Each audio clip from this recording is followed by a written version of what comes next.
Hola amigos de Algarabía, estamos en el cuarto episodio de nuestro podcast de Algarabía Podcast. Y está con nosotros Pilar Montes de Oca, que la verdad es que quisiéramos que nunca nos faltara. Y nos va a hablar de un tema que siento que está medio interesante porque en el proceso en el que se ha popularizado, siento que ha pasado de ser medio mal visto, como el hijito feo, y ha pasado con el tiempo a ser uno de los hijitos favoritos de la literatura, siento. Es la verdad, y yo creo que es porque vivimos en una época de cada vez más ansiedad, donde se busca la brevedad en todos los sentidos. Acuérdense que ya lo decía Séneca, lo bueno si breve, dos veces bueno, sí. ¿No? Sí. Y yo creo que la brevedad, yo siempre digo, mira que yo fui nacida en los años 60, tuve infancia en los años 70, tuve adolescencia en los años 80 y viví toda la época analógica. Y siempre busqué lo breve, me gustaba lo breve. O sea, no te digo que no me leía Ana Karenina o La Guerra y la Paz, las leí, las tuve que leer. Pero sí me acuerdo que cuando descubrí una revista que existía, que era lo máximo, porque acuérdense que la información antes de que existiera todo esto, pues solamente nos llegaba a través de revistas y de libros y de cuentos y de... Sí, claro. Era El Cuento. Y así se llamaba, la revista El Cuento. Y la dirigía Edmundo Valadez. Se las recomiendo muchísimo, un libro que se llama El Libro de la Imaginación. No sé si todavía lo reediten, porque ya sabes que el Fondo de Cultura ya no está reeditando cosas, pero si lo pueden, digamos, conseguir. En ese libro vienen puros extractos y mini ficciones y mini cuentos. Y eso fue lo que nos culminó a hacer este artículo, que ahora es un nuevo artículo, pero que fue uno de los primeros artículos que traería Algarabía por ahí del 2001, 2002. No, o sea, ya nos buscaba, sí, ya nos gustaba, pero sí es cierto lo que tú dices, Rocío, y tú que estás más en las redes que yo, sí, que hay un boom de la minificción en México.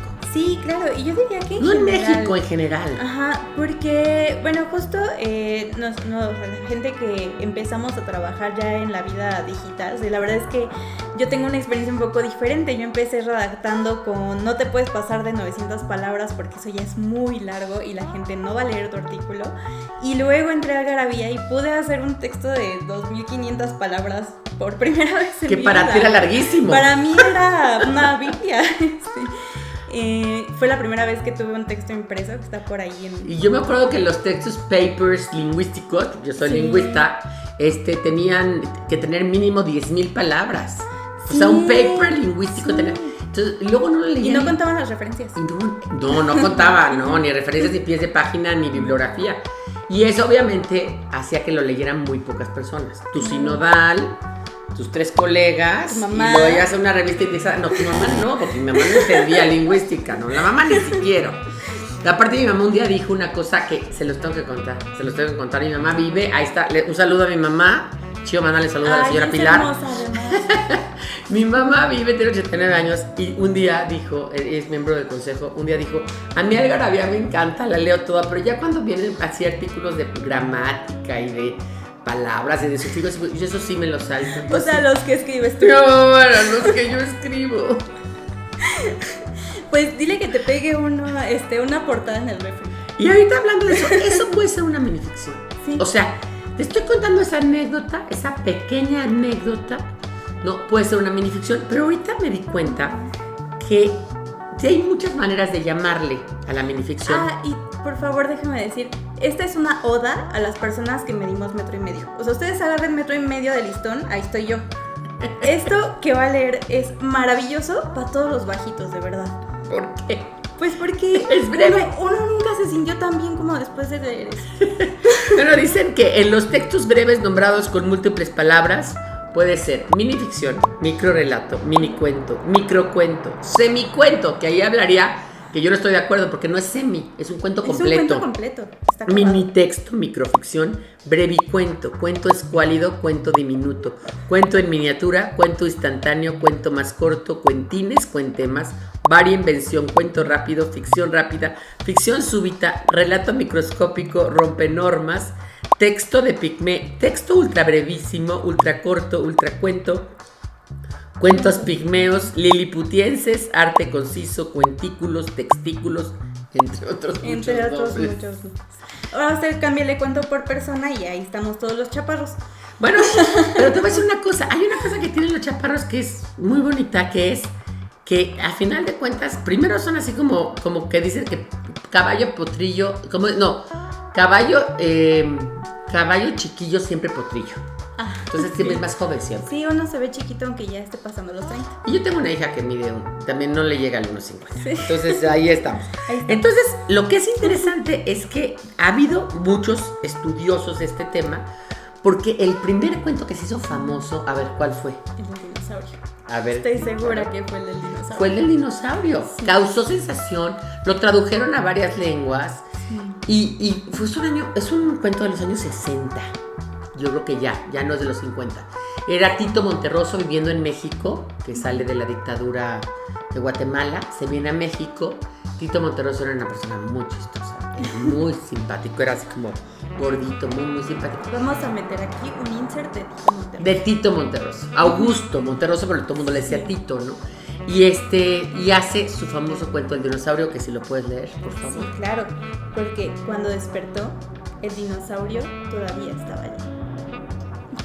A ver, y que además ahora tiene miles de cambios, ¿no? Y cuando despertó, la cruda todavía estaba ahí. Y cuando despertó... El ex todavía estaba ahí. El ex todavía estaba ahí. Y cuando despertó, el fantasma de su ex todavía estaba ahí. ¿No?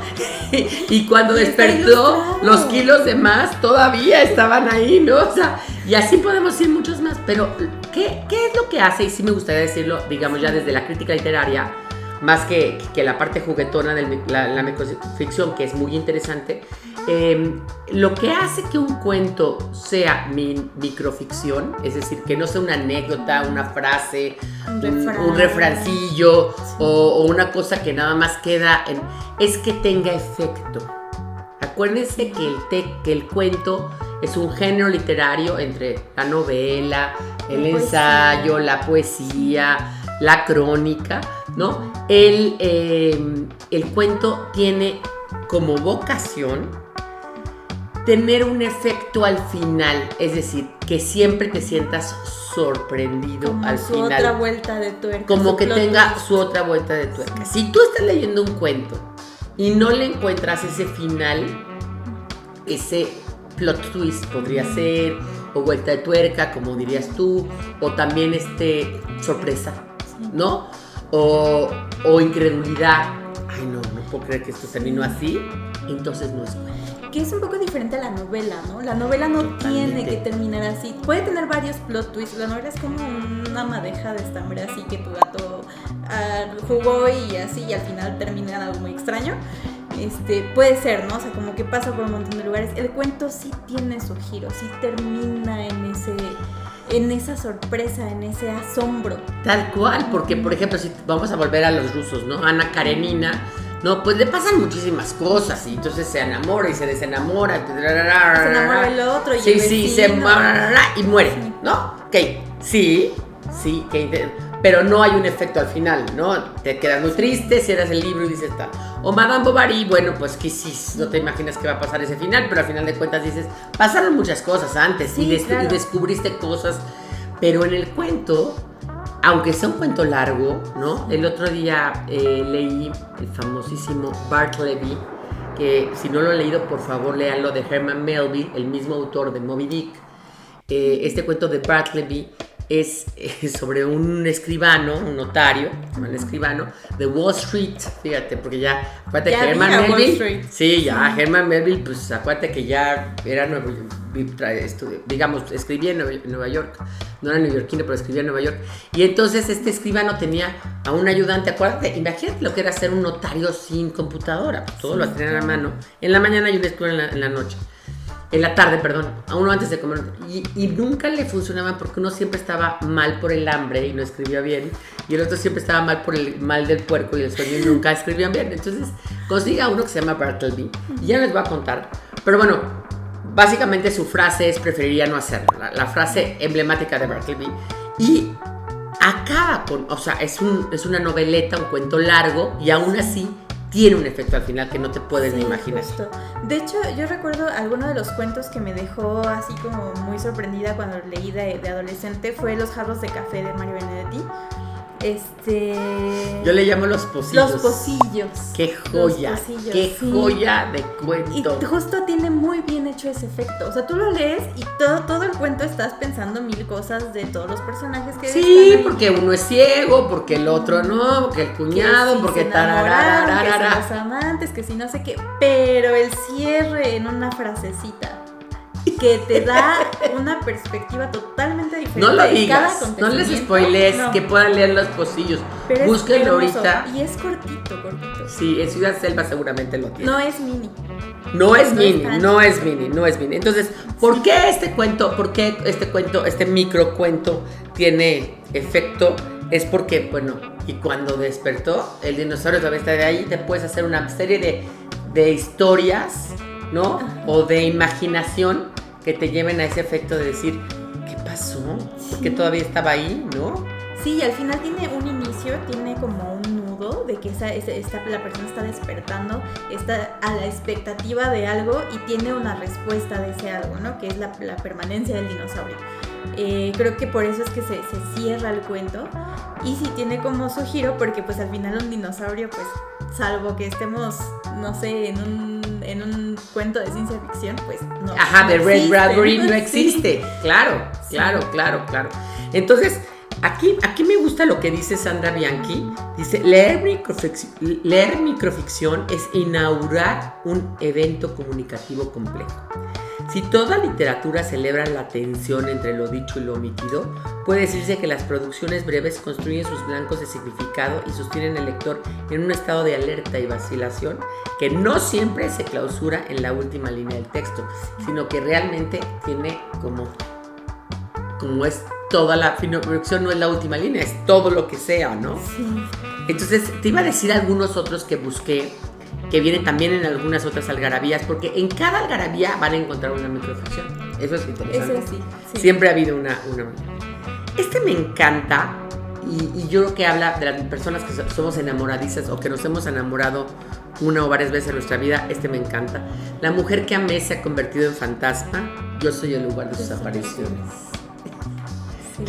¿Qué te parece? Ay, es bellísimo. Además, creo que está muy enfocado en la nostalgia. Al final la mujer que amé pues ya no está, se convirtió en fantasma, por eso pues ya no está aquí. No precisamente murió, probablemente solo lo dejó.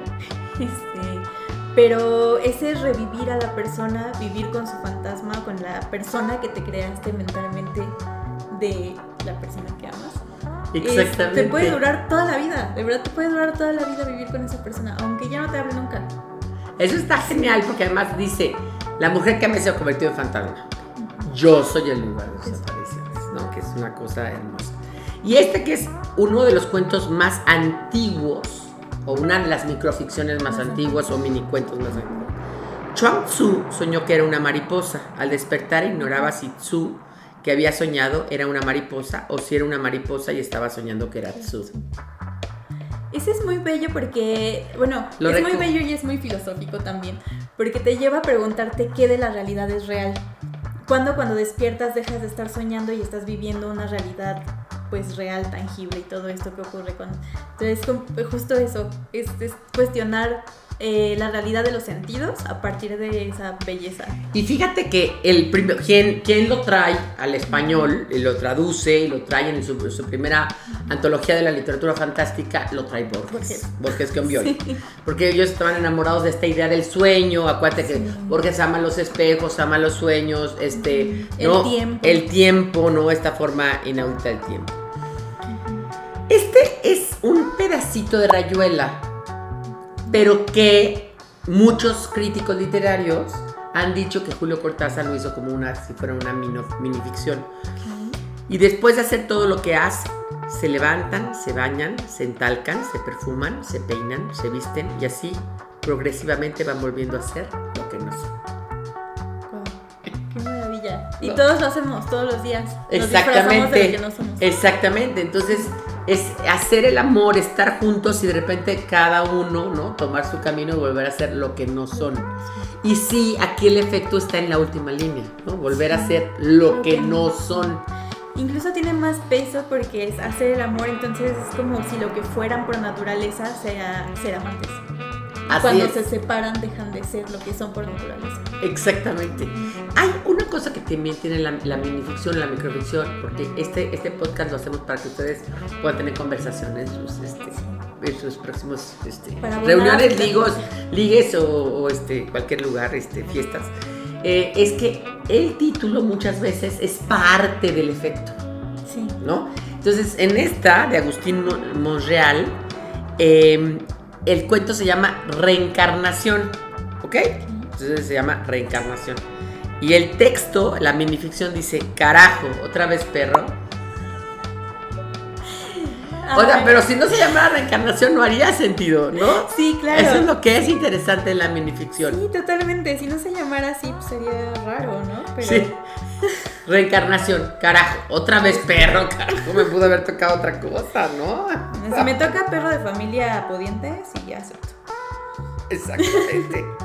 Oye, y luego, por ejemplo, esta que dice Veritas odium parit, ¿no? Que es, en la verdad produce odio o genera odio, ¿no? Dice, traedme al caballo más veloz, pidió el hombre honrado. Acabo de decirle la verdad al rey. Un parriciaste. Exactamente. Sí, hay una figura de la filosofía que es la persona que dice la verdad a la persona de más poder, normalmente al rey o algún presidente gobernante de más. Esa persona casi siempre muere. Así es. Entonces por eso pide el caballo más veloz, pues para escapar, acaba de decir la verdad al rey. Y si quieren imaginarse una escena muy popular de algo así, piensen en This is Sparta y el hombre cayendo al hoyo. This is Sparta! Ese es un parriciaste. Sí. Repíteles para que sepan. Un parriciaste. Creo que Foucault hizo. Parriciaste, exacto, para que lo busquen. Y Foucault tiene todo un tema sobre eso. Sobre eso, sí. Sí, deberíamos publicar algo sobre eso. Sí, cuando quieras. Sí. Bueno, esta, no lo dije, es de Marco de Nevi, ¿no? Esta es una joya, ¿no? Y bueno, también hay otra que también les quiero decir que es como muy, muy... el último hombre, muy famoso, se llama Llamada, y es de Frederick Brown. También los gringos tienen sus minificciones muy interesantes.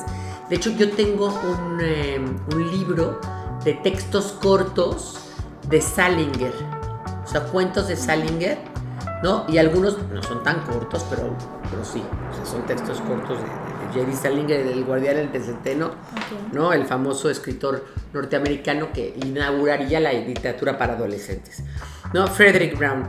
El último hombre sobre la tierra está sentado a solas en una habitación. Llaman a la puerta. ¡Qué emoción! Es como Soy Leyenda, pero versión no es un zombie el que llamó a la puerta, porque está civilizado, sabe tocar. Exactamente. Sí. Y esta es muy bonita, que es de Guillermo Cabrera Infante. Y es... ¿Se acuerdan de esta aliteración, estas figuras literarias? Por ejemplo, aliterar es repetir una palabra, como este poema de Javier Villarrutia que dice: y mi voz que madura, y mi voz quema dura, y mi voz que madura, y mi voz que madura, ¿no?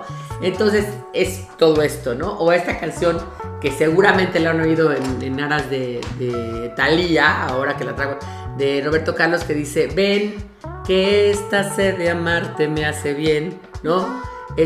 Bien, ven, que el tiempo corre y no se para, o que el tiempo corre y nos separa, ¿no? Entonces es lo mismo, pero bueno, Guillermo Cabrera Infante, para mí, el mejor escritor cubano de la historia, es un cuento que empieza así: ay, José, así no se puede. Ay, José, así no sé. Ay, José, así no. Ay, José, así. Ay, José. Ay. Entonces, si ustedes la ven, ¿no? O sea, la vamos a poner ahorita figurativamente, es un triángulo, ¿no? Se va haciendo pequeña. Entonces, es una oda a la misma microficción, porque va siendo cada vez más pequeña. Se va haciendo más Se va dilucidando. Y justo quería aprovechar como este pequeño espaciecito para decir esta parte de, sí, trabajar en digital se ha vuelto a trabajar mucho en lo pequeño, en la síntesis, en cuidar cada palabra, en contar incluso los caracteres, ¿no? Nosotros tenemos mucho un copy no puede medir más de 52 caracteres porque es demasiado. Y porque la gente no lo va a leer, porque la gente se va a cansar. Bueno, a mí me impacta que incluso en los TikToks te dicen, no le cambies, no scrollees. O sea, espérate tantito, ¿no? O sea, imagínate cuando tenemos que leer el Miocid en la colección sepan cuántos, ya no se acuerdan de eso, ¿no? Ya no. Y creo que tiene un valor como agregado a la microficción en redes sociales o en cualquier lugar que ustedes la pueden ver, y específicamente en Algarabía como un texto impreso, porque es una invitación al lector a decirle, imagínate si te lees 3 renglones y tienes una historia, lo que pasaría si te lees una cosa así, ¿no? O sea, es como un abrir puertitas, ¿no?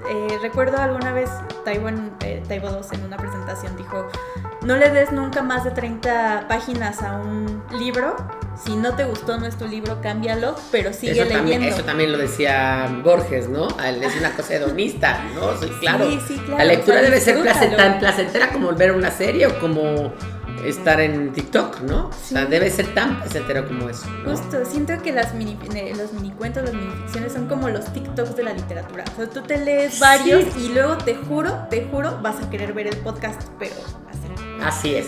Voy a leer 2 más que me parecen importantes. Este de Marcial Fernández, al cual le mando un abrazo, fue compañero mío de la facultad. Ouija, se llama Ouija. Eso es importante, te digo, a veces que el título tiene que ver con todo la trama. No podemos quitar el título, ¿ok? Ouija. Su soledad era tan grande que recurrió a la Ouija. Espíritu, ¿estás ahí? Y el espíritu, que era malvado, respondió, no. Ay, qué poca. Me acuerdo de una película, que se llama El fantasma y la señora Muir, que amaba a Javier Marías, esa película. Quizás la podremos encontrar en YouTube, no creo, ya sabes, son las películas de los años 40 gringas, con Merle Oberon y la misma de Cumbres Borrascosas, y habla de ese fantasma que ya no le hace caso. O sea, de repente le leía y ya deja de leerle. Entonces, un poco esto, ¿no? Sí, pensaba también en El rostro de ti, de Mario Benedetti. Con tus ojos de amor que ya no aman, que sería igual lo mismo, este fantasma que se aparece en mi mente. Es con igual, esos ojos de amor que ya no aman. Exactamente. Y quiero decir de esta minificcionista, que es la propia Victoria, que va a estar pronto en el podcast. Pero Victoria también es escritora de microcuentos, o sea, no solamente es diseñadora y muchas cosas, semióloga, etc. Sino también es escritora y tiene uno muy bonito que se llama Objetivo Cumplido. Eran tan felices que arriesgaron todo por un poco de infelicidad. Vaya si lo consiguieron. Duro. Sí. Duro. Sí. Entonces, bueno, esa es una de las cosas que nosotros tenemos, es que somos amantes tan amantes de la microficción, que te digo que ya hasta la directora de arte describe microficción, ¿no? Bueno, y como lo prometido es deuda y aquí somos más rápidos que Flash, aquí está Victoria, que nos va a hablar de todas sus obras de minificción, porque cuando dijimos que es una prolífica autora de este estilo, no mentíamos nada. Bueno, este es el mismo. No tengo 4 tomos más, pero sí. Mira, estos son los que tenía aquí a la mano. Este fue mi lanzamiento, mi salida del closet, por eso se llama Cuentos del Armario. Ay, saliste del closet. Luego tengo este que se llama Espectrándote, que pues todas las minificciones son alrededor de un fantasma. Es el mismo fantasma, básicamente es el duelo de una pérdida, ¿no? De una pérdida. El espectro es el fantasma, ¿no? Entonces, a partir de esta noche cambiaré la forma de despedirme antes de ir a dormir. No más hasta mañana. Te diré, solícita y seductora, ven a jalarme los pies. Te estoy esperando, amor. Y pues todo el libro son 17 minificciones. La verdad es que no pretendía hacer un libro, sino que así, cuando pasaron 3 años, pues yo me vi ya con varias minificciones alrededor insistente del tema, Y lo bonito es cómo evoluciona así del dolor a cómo va sanando. Y lo publiqué porque dije, ya estoy segura que ya no voy a escribir ni una más, ¿no? Sí te despediste. Ajá, sí me despedí y ahí quedó, porque las cosas hay que alejarlas para no cargarlas. No, y los cuentos del armario son cuentos desde que yo escribía desde chica. Y en el más antiguo ahí que puse es de 1986. Y el más reciente fue de 2017 que escribí casi como epílogo, despuesito del terremoto, ¿no? Entonces, y despuesito del terremoto como media hora de mandarlo a la imprenta. Después escribí uno que no tengo aquí porque de esos que publiqué con La tinta del silencio, que escribí en conjunto con el escritor minificcionista Agustín Monreal. Se llama Alimonados, por eso de a la limón, ¿no? De que los toreros torean al limón. Pues también se puede escribir un libro a la limón. Y ese pues se llama Alimonados. Y después, en cuanto terminé con el armario, pues seguía yo, escribe. Y este es mi más reciente libro, que lo publica Mango Manila Editorial, que se llama La desintegración del ser. Y aquí sí hay un concepto del tipo de cuento que yo quería incluir. Yo empecé con la idea de que fueran todos de humor negro, pero pues se vino la pandemia y pues, se vienen más pérdidas.